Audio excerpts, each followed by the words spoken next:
തൊടുപുഴ ആലക്കോട് പഞ്ചായത്തിലെ തെക്കും ഭാഗത്തെ ബന്ധിപ്പിക്കുന്ന കുറിച്ചിപ്പാടം പാലം നിർമ്മാണം ആരംഭിച്ച് മൂന്നാം ദിവസം നിർമ്മാണം നിർത്തിവെച്ചു. സ്വകാര്യ വ്യക്തിയുടെ പരാതിയെ തുടർന്ന് RDO ഓഫീസിൽ നിന്നാണ് നടപടി. ഇതോടെ പ്രദേശവാസികളായ 100 കണക്കിന് ആളുകളുടെ സുഗമ സഞ്ചാരമാണ് മുടങ്ങിയത്.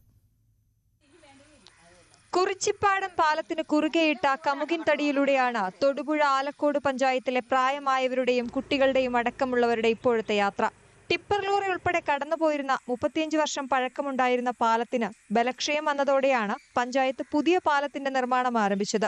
എന്നാൽ പുതിയ പാലം വന്നാൽ പുരയിടത്തിലേക്ക് തോട്ടിലെ വെള്ളം കയറുമെന്ന് കാണിച്ച് സ്വകാര്യ വ്യക്തി നൽകിയ പരാതിയിൽ റവന്യൂ ഡിവിഷണൽ ഓഫീസിൽ നിന്നാണ് നിർമ്മാണം നിർത്തിവെക്കാൻ ഉത്തരവുണ്ടായത്. ഇതോടെ പ്രദേശവാസികൾ ഉൾപ്പെടെ നിരവധി ആളുകളുടെ വഴി മുടങ്ങി. ഏപ്രിൽ മാസം 6-ാം തീയതിയാണ് നമ്മൾ ടെൻഡർ ഇട്ട് പണി തുടങ്ങിയത്. 9,30,000 രൂപ വർക്കാണ് മൊത്തം. അതേ മെയിൻ്റെനൻസും പാലം പണിയും കൂടി. 2018 ഈ പറമ്പിൽ വെള്ളം കയറിയെന്നും പറഞ്ഞ ഒരു പ്രശ്നം പറഞ്ഞാണ് പുള്ളി ഇതിന് സ്റ്റേ മേടിച്ചിരിക്കുന്നത്. അതും ഇതുമായിട്ട് യാതൊരു ബന്ധം, വർഷങ്ങളായിട്ട് ഇവിടെ ഉള്ള പാലമാണ്. അപ്പോൾ നമ്മൾ ഈ പാലം പണിയാൻ പോകുന്നത് തന്നെ റോട്ടിൽ നിന്ന് 3 അടി പൊക്കി. അടിയിൽ ഫില്ലർ, പണ്ടത്തെ പാലത്തിൽ ഫില്ലർ ഉണ്ടായിരുന്നു, ഇത് ഫില്ലറൊന്നുമില്ല. എല്ലാം അതിനുള്ള പരിപാടി ചെയ്ത് റോട്ടിൽ നിന്ന് 3 അടി പൊക്കിയാണ് നമ്മൾ ചെയ്യുന്നത്. ഇത്തരത്തിലുള്ള ഈ ജനങ്ങൾ മൊത്തം ബുദ്ധിമുട്ട് അനുഭവിക്കുന്നത്. ഇപ്പോൾ നമ്മൾ കളക്ടറേറ്റിൽ വരെ പോയി അതിനോട് ഇടപെടലുകൾ നടത്തിക്കൊണ്ടിരിക്കുക.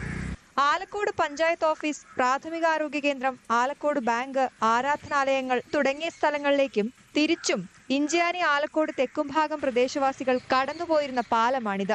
എത്രയും വേഗം പുതിയ പാലത്തിന്റെ നിർമ്മാണം പൂർത്തിയാക്കണമെന്ന് നാട്ടുകാർ ആവശ്യപ്പെട്ടു. ചുറ്റിവളഞ്ഞ് ഓട്ടോറിക്ഷയ്ക്കും മറ്റും അമിത കൂലി നൽകി വീടെത്തേണ്ട അവസ്ഥയിലാണ് പ്രദേശവാസികൾ.